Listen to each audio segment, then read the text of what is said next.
Your mind is a projector. What wonderful times we are in, indeed. We have long awaited this great apocalypse, this great awakening. It is so good to know that our time to return to love is here. Currently, in this chaotic time, you hear too many negative messages.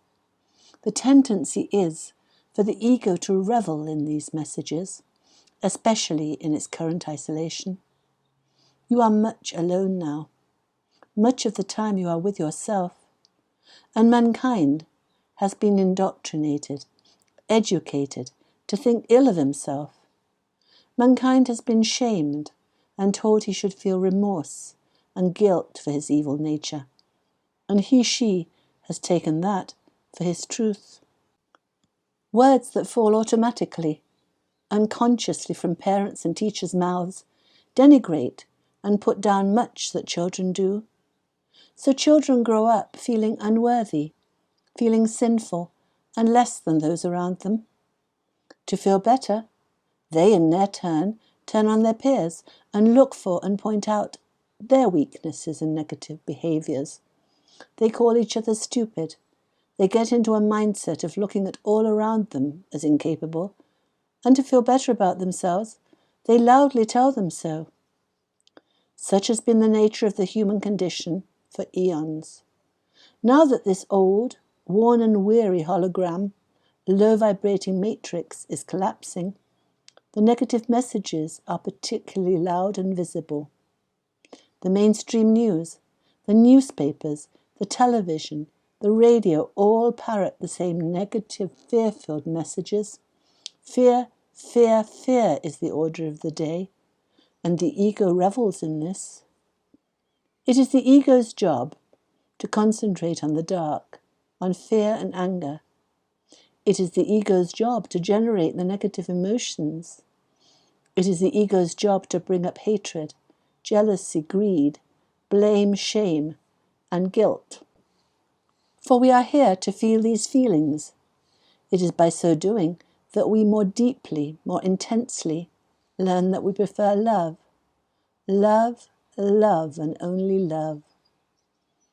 Having been through this tempestuous planet Earth experience, having lived through disease, poverty, starvation, torture, hatred, and extreme fear, we know now, in our very essence, that these things are not what our souls, our hearts desire.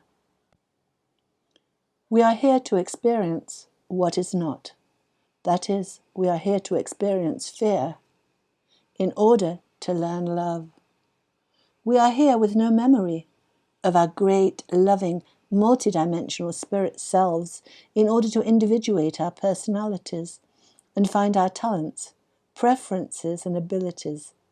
We are here to sift and sort what we prefer and don't prefer.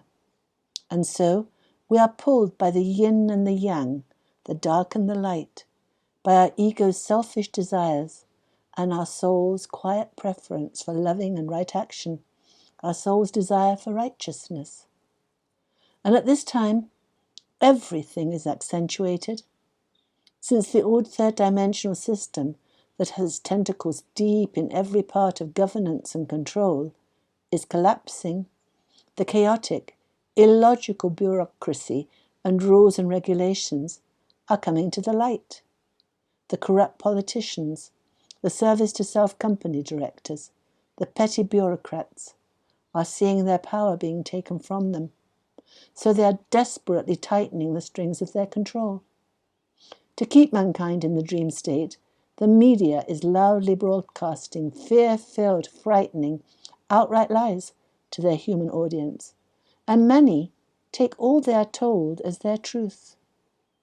The ego loves to immerse itself in misery.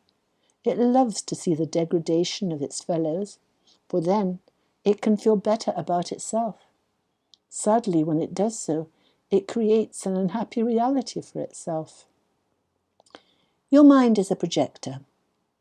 Just as in the movies, a scene is projected onto a screen, our thoughts project the movie of what is in our thinking out into our reality. So what you think is what you get to see as your life. This is how the law of karma works. This is how the intricate planet Earth computer system works. Think evil thoughts, and evil appears to surround you and is projected into your life. And your media, your governance system, is at this time doing its best to survive. Have no fear, it will not survive, for the light has won. Yet, when you listen to its harsh words and painful lies, when you immerse yourself in its negativity, you are creating more of the same outpictured in your world. For this is the law of karma, that a person's thoughts and deeds determine their fate. And now that we are isolating, wearing masks, and social distancing, now that we are out of the swing of everyday events that used to take our time, now that we are so much alone, we are particularly vulnerable, for our minds are free of the usual busy course of events and meetings. So the temptation is to indulge in the news, to watch apocalyptic television, to overeat trash food, to gossip, to immerse ourselves in our earthly misery. This is the path of least resistance for the ego. The path of least resistance for the soul is quite different. Choose joy, choose joy, choose joy, and then again, choose joy. Choose the path that is most pleasing to the heart, most pleasing to the soul, most high vibrating. Instead of wallowing in the matrix of death and disaster, stay away from the fear-filled messages of your media and your peers. Ignore the loud proclamations of disaster and death. Instead, envisage what you want. Envisage how you want to live. You are Lightworkers. You are here to help mankind rise from the planet Earth schoolroom back to his, her, true reality of love, light, and truth. Dear hearts, dear souls, we cannot emphasize enough. Concentrate on what gives you joy. Your path of least resistance is to think and do what gives you a good feeling. Your emotions are designed to direct you. Sad and fearful feelings are actually your friend. When they come up, you are being told by your soul that you are not in alignment with your true self. You are doing what your soul does not prefer you to do. You are not in the love vibration. And then, as a consequence, karma will project for you on your screen of life what you have been thinking.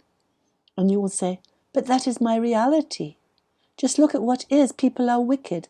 I am rightly angry. The world is awful. Not so.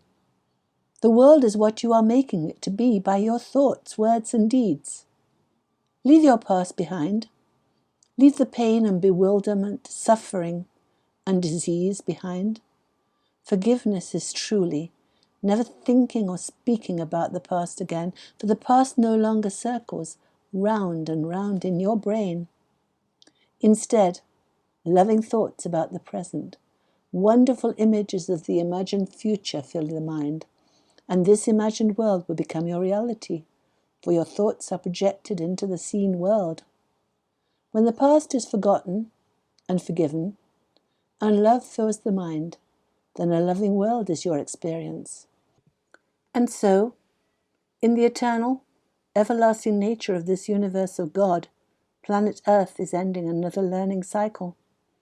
The universe has been arranged so that fragments of divine essence, particles of God consciousness, souls, you, take physical form in order to experience, to feel contrast, and so grow in their knowing of love and light.